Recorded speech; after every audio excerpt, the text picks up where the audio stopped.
Now, someone yesterday talked about cited authors and things, and there was a thing about Eeyore and Pooh Bear type publishers or authors. I'm a Pooh Bear author. This third story is how we used what we learned in relation to racism. And this winds back to 2005. It's in Paris, and the kids who are throwing petrol bombs into the cars. And we had just designed a workshop on anti-terrorism, and we thought, well, we were looking for places to run this thing in London. London's where I live. And, but my business colleague for this activity was over in Paris for the weekend, and this is when the bombs went off, and we thought, well, maybe we should look to do it there. It was a hotter market.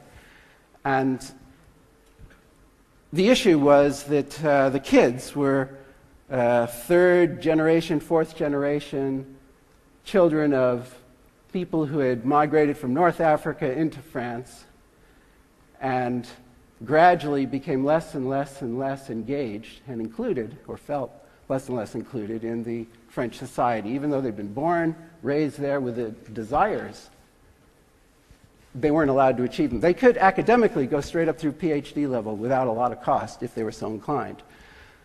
But if they weren't white, they wouldn't get hired. So each generation had less and less people interested in going through the academic curriculum because, I mean, why should I? I'm not going to get hired anyway. Now, my business partner was French-born. He was several generations older than the guys who were throwing the petrol bombs. His parents came from Morocco. He was of the generation that believed the promise that he could get a great job if he went straight up through. So he had 2 MBAs, he had 3.5 languages that he was fluent in, and the best job offer he got in France was to sell Hoovers door to door. So being trilingual and a half, he decided, okay, if I want to achieve what it is that I aspire to, I'm going to have to change the way in which I'm doing it. So he moved to Sweden, got hired by a multinational, running multinational teams, and he moved to London, got hired again, running stuff all over the continent, except for France. And when this French thing happened, when the bombs started flowing, we went and we made Hamid available to the press, because Hamid was an unusual case. He wasn't white, he went through the education system, but he didn't accept the situation. He moved the context in which he was working so that he could achieve what he aspired to. And the media were interested in this.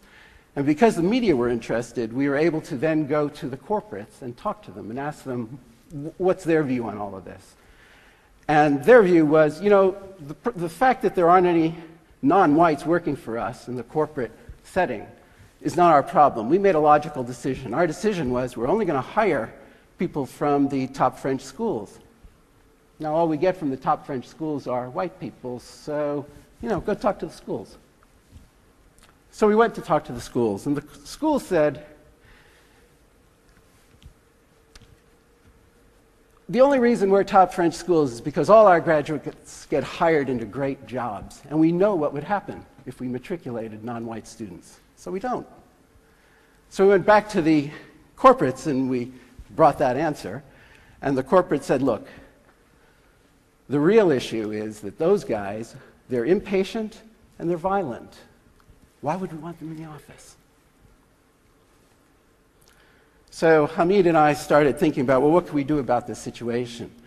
You know, we'd done lots of stuff with coaching and facilitating workshops, and then we remembered the technology that we'd been using in the corporate world outside of France, and we thought, well, what if we put all this stuff together? So we designed a workshop on recruiting visible minorities, and we invited only highly educated visible minorities to come to this workshop. And what we said is,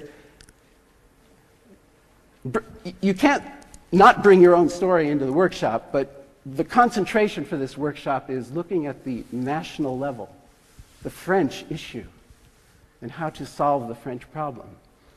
We want you to bring in your innovative minds, we want the creativity, we want all your education in this room looking at the national issue. Our promise to you is that we will get you virtually into the corporate doors that you can't go through now, physically. And the way we did that is we video recorded the thing, and then we brought the videos and the transcripts and all that stuff into the corporate world where they could search on what it was people had been saying from this group. And the response from the corporate world was, can we meet these guys? And for the first time, they came into a room together to work together. Now that was socially transformational. From England and from America, I didn't actually see that as much of a transformation, but from a French mindset, that was big news, getting into the same room together. Now the only reason all that happened is because we had this thought that if you draw the subject matter expert into a situation where they're highly expressive with passion and strongly focused on working on a solution, and you make that accessible to the people who really need to hear that stuff, magic can happen.